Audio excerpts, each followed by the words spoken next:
Hey guys, welcome to my channel. Karthika మాసం కదా, so మంచిగా దీపాలు వెలిగించుకుందాము, నేచర్లో గడుపుదాము అనుకుంటే సాయి గీత ఆశ్రమం మేడ్చల్లో ఉంటుంది. కండ్లకోయ కంపల్సరీ వెళ్ళండి, చాలా బాగుంది. ఇలా ఎంటర్ అవుతూనే టచ్ మీ నాట్ ప్లాంట్ ఉంది, ఇంకా కనిపిస్తే వదిలేం కదా. టచ్ మీ నాట్ చాలా ఇష్టం నాకు, చిన్నప్పుడు సైన్స్ బుక్స్లో ఉంటుండే కదా. సో ఆల్రెడీ ఒక 4 ఇయర్స్ బ్యాక్ నేను వెళ్ళాను, కానీ రీసెంట్గా మళ్ళీ వెళ్దాము, నేచర్లో గడుపుదాము అని చెప్పేసి సాయి గీత ఆశ్రమంకి అయితే వెళ్ళాము. కార్తీక మాసంలో అయితే నేను ఎప్పుడూ వెళ్ళలేదు, చాలా బాగుంది.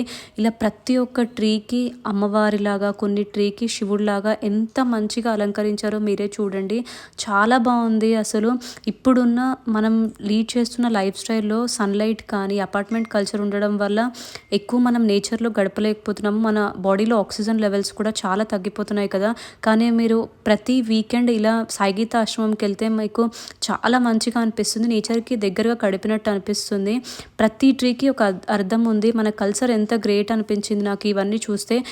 స్టార్టింగ్లోనే రామభక్తుడు, వినాయకుడు, ఇంకా గరుత్మంతుడు. వినాయకుడు శివపుత్రుడు, ఆంజనేయ స్వామి రామభక్తుడు, గరుత్మంతుడు విష్ణువాహనం. ఇలా ఎక్కడా ఉండదు మనకి ఏ క్షేత్రాలలో కలిసి ఉన్నవి. ఇలా దర్శనం చేసుకోవడం వల్ల మనకి కలి ప్రభావం ఇంకా దోషాలు కూడా దూరం అవుతాయి. ఇక్కడ కూడా గరుత్మంతుడి యొక్క వాహనం చిన్న టెంపుల్ లాగా ఉంది. ప్రతి చెట్టుకి ఒక విశిష్టత ఉంది. అక్కడ మన బోర్డ్స్ కూడా ఉంటాయి ప్రతి చెట్టుకి. ఈ చెట్టుకి ప్రదక్షిణాలు చేస్తే కొన్ని చెట్టుకి డయాబెటీస్ తగ్గుతుంది. అలా చాలా ఉన్నాయి, చెప్పడానికి కూడా చాలా కష్టము. ఎన్నో ట్రీస్ ఉన్నాయి.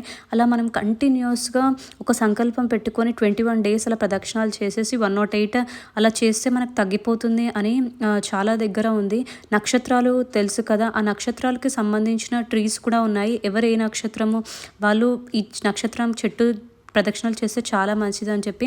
సాయిబాబా టెంపుల్ కూడా ఉంది, బట్ రూపల్ కెమెరా నాట్ అలౌడ్, అందుకోసమే ఇంకా క్యాప్చర్ చేయలేకపోయాను. 1987లో శ్రీ శ్రీ సాయి కుమార్జీ అనే బాబా స్టార్ట్ చేశారు.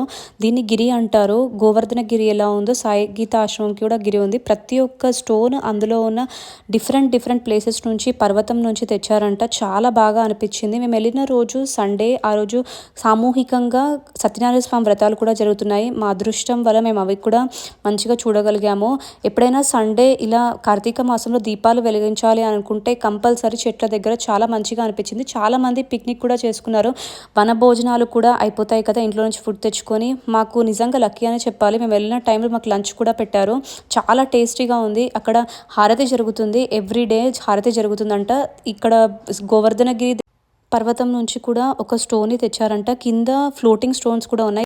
రామ్ సేతు స్టోన్స్ కింద ఉన్నాయి. సో ఇది వచ్చేసరికి ప్లేట్ 50 రూపీస్ మాకు సెట్ ఇచ్చారు. మంచిగా గంగ దీపం కూడా వెలిగించేశాను నేను. నాకు చాలా హ్యాపీగా అనిపించింది. కార్తీక మాసంలో ఇలా గంగకి దీపం వెలిగించాలి అని అంటారు కదా, బట్ ఎక్కడికి వెళ్ళలేని వాళ్ళు ఒక్కసారి సాయి గీత ఆశ్రమాన్ని విజిట్ చేయండి, చాలా హ్యాపీగా అనిపించింది.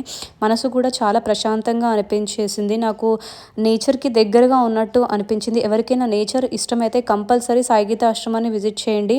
మనకి లొకేషన్ కూడా ఈజీగానే వచ్చేస్తుంది. గూగుల్లో సాయి గీత ఆశ్రమం టైప్ చేస్తే వచ్చేస్తుంది. పూర్ణిమ చెట్టు అంట, ఎంత బాగుంది కదా. చూసారు. వీడియో నచ్చితే లైక్ చేయండి, మీ ఫ్రెండ్స్ అండ్ ఫ్యామిలీతో వీడియోని షేర్ చేయండి. Thank you.